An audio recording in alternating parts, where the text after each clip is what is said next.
Hai teman-teman, selamat datang kembali di channel aku, Nur Ismaya. Pada video kali ini aku akan melanjutkan soal dan pembahasan tes wawasan kebangsaan materi Negara Kesatuan Republik Indonesia, lanjutan dari video aku sebelumnya. Semoga teman-teman masih dalam keadaan sehat dan masih semangat untuk berlatih dalam menghadapi tes CPNS maupun tes P3K yang akan dilaksanakan beberapa waktu akan datang. Oke teman-teman, langsung saja kita ke soal yang pertama. Munculnya Permufakatan Perhimpunan Politik Kebangsaan Indonesia (PPKI) merupakan akibat dari gagalnya gerakan PKI dalam menumbangkan kekuasaan pemerintah kolonial Belanda. Tokoh yang memelopori terbentuknya PPKI ialah A. Muhammad Husni Tamrin, B. Oto Subrata, C. Hos Cokroaminoto, D. Suwardi Suryadiningrat, atau E. Insinyur Soekarno.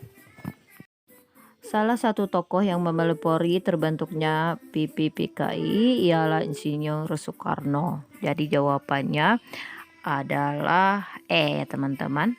Lanjut ke soal berikutnya. Tujuan pembentukan Kongres Pemuda Indonesia adalah A. Membentuk badan sentral, memajukan paham persatuan kebangsaan dan mempererat hubungan di antara semua perkumpulan pemuda kebangsaan.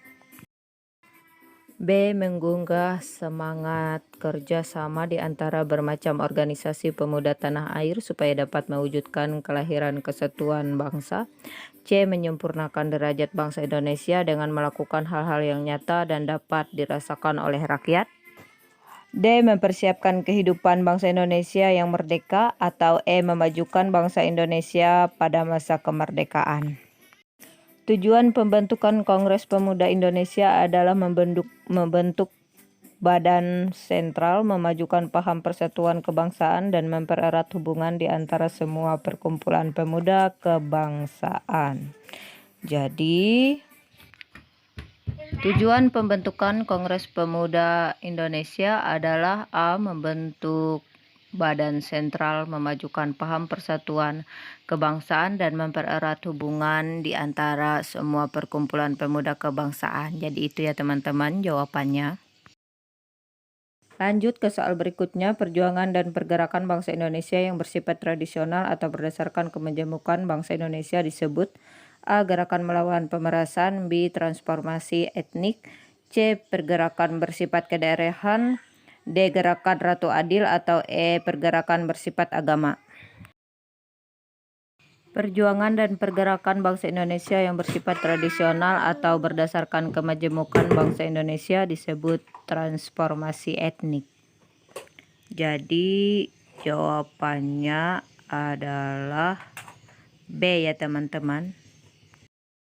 Lanjut soal berikutnya. Landasan dasar proklamasi kemerdekaan bangsa Indonesia dibedakan menjadi dua, yaitu landasan dasar nasional dan landasan dasar internasional.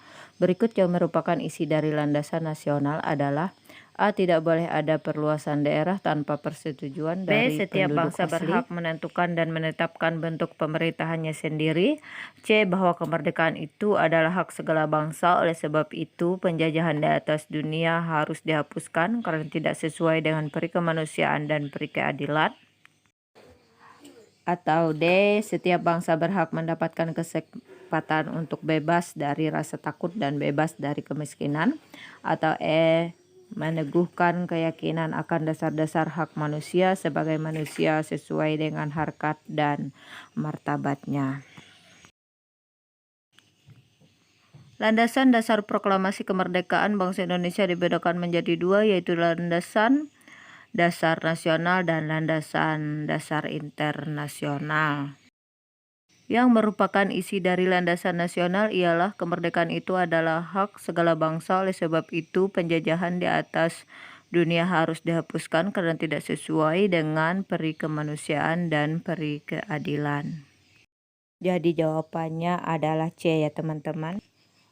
Organisasi yang berdiri setelah Budi Utomo yang dipimpin oleh Hos Cokroaminoto adalah A. Indische Partis, B. Masyumi, C. SDI, D.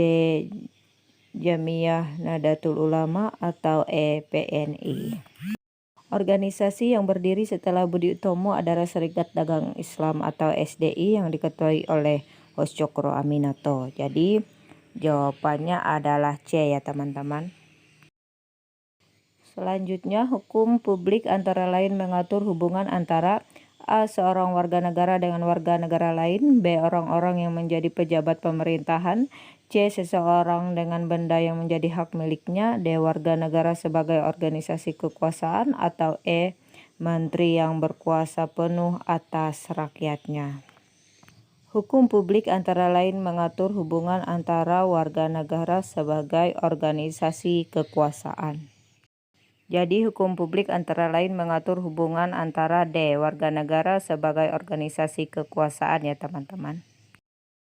Kedudukan Dewan Pertimbangan Agung menurut Undang-Undang Dasar 1945 adalah sebagai lembaga A. Eksekutif, B. Legislatif, C. Yudikatif, D. Konsultatif, atau E. Independen.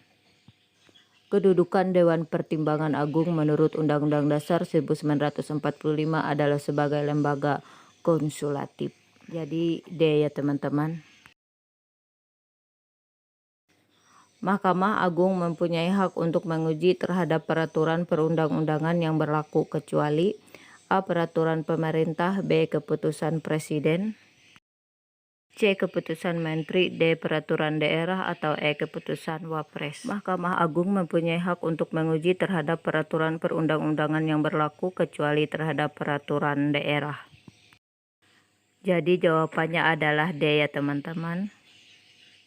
Lanjut ke soal berikutnya. Menurut pasal 118 ayat 1 Konstitusi Republik Indonesia Serikat, Presiden tidak dapat diganggu-gugat.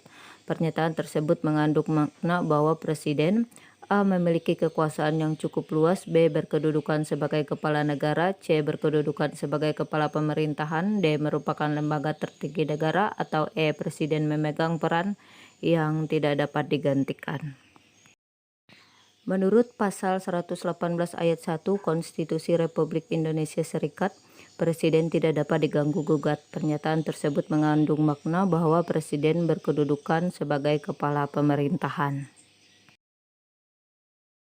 Tentu jawabannya adalah C ya teman-teman.